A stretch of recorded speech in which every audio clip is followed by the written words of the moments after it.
আজ Malda merchant chamber of commerce যে 187টি শাখা সহ এই মহান ব্যক্তিত্ব মাননীয় শ্রী আমরা আমাদের যথাযোগ্য এই গানটি রেকর্ডিং চালানোর জন্য এবং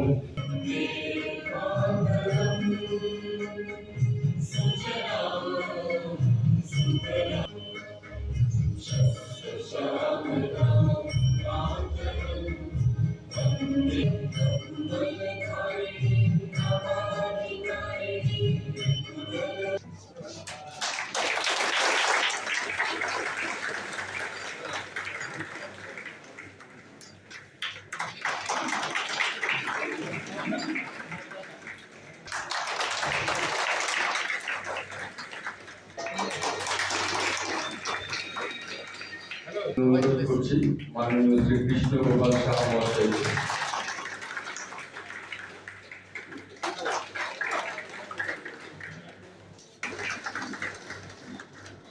এগিয়ে আসার জন্য।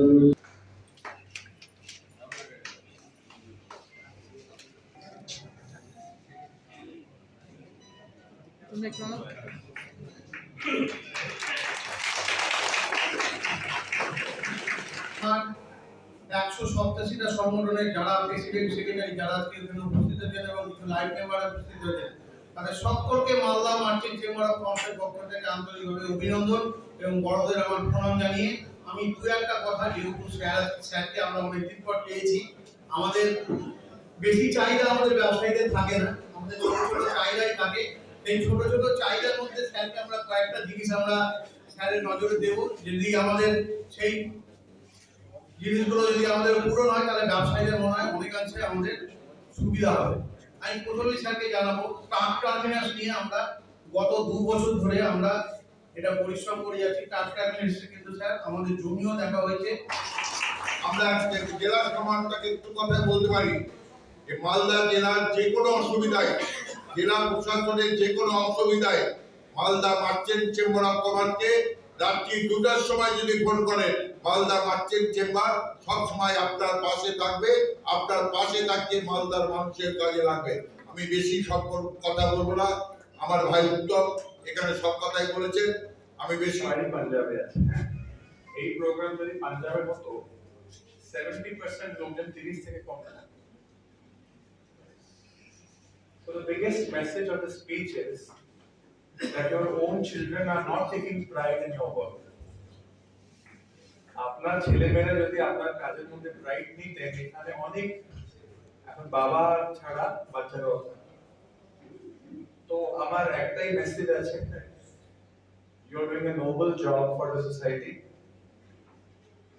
and জেলা সমাহর্তা মাননীয় শ্রী অসিত কুমার শাহ।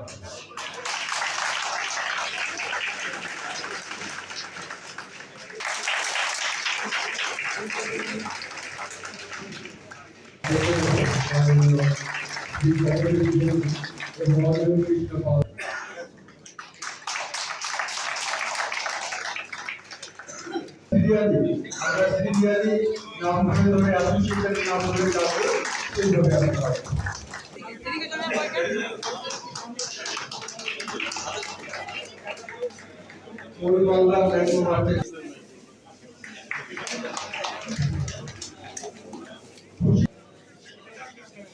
মালদা জেলার সমাহর্তা রাজেনবীর সিং কাপুর, উনি আজকে আমরা Malda merchant chamber of commerce থেকে 187টা সংগঠনের পক্ষ থেকে তাকে সম্বর্ধনা দেওয়া হলো এবং তিনি আমাদের এই 187টা সংগঠনের কাছে বললেন যে আমরা যে দাবি দাওয়াগুলো রেখেছি সেই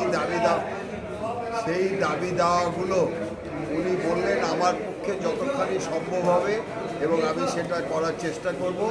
এবং উনি বললেন যদি কোনো ইন্ডাস্ট্রির কোনো প্রবলেম থাকে তাহলে উনি এডিএমের এখানে নাম দিলেন, ওনাকে বললেন যে ওনার সঙ্গে আপনারা দেখা করুন। আমরা বিভিন্ন দাবি দেওয়া এবং উনি আজকে মালদা জেলায় এইভাবে চেম্বার অফ কমার্সের যে অডিটোরিয়ামে আমরা উনি অভিভূত। উনি বললেন যে আমি সুন্দরভাবে এবং বললেন যে আগামী দিন আপনারা আমাদের সঙ্গে দেখা করবেন, যে কোনো প্রবলেম হলে আমি আপনাদের সর্বতভাবে সাহায্য করব।